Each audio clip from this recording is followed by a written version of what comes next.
Hello, my beautiful kids. Let's do sound sense on page number 110.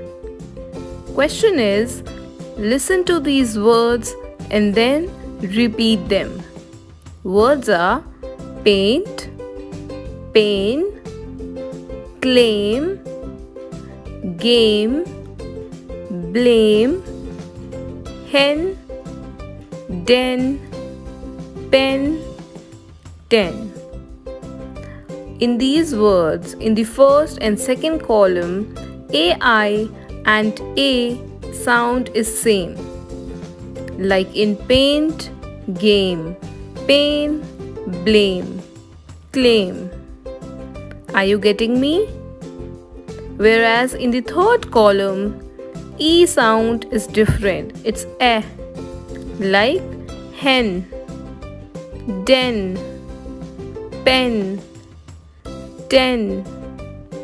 Now, children, it's your turn to speak all these words. Come on, you get 10 seconds. Your time starts now.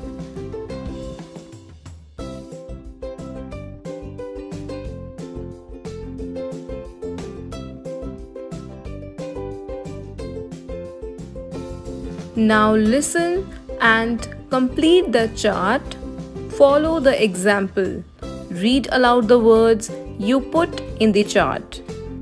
Now we have to complete the chart. It is given in your book. Question number 2. Speak the words and compare the sounds.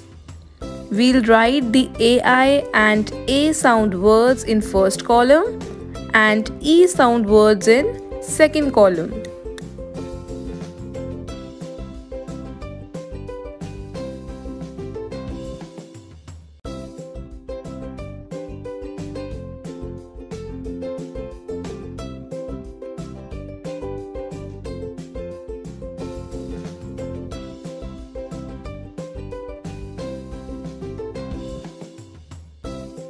Fill in the table carefully. Thank you.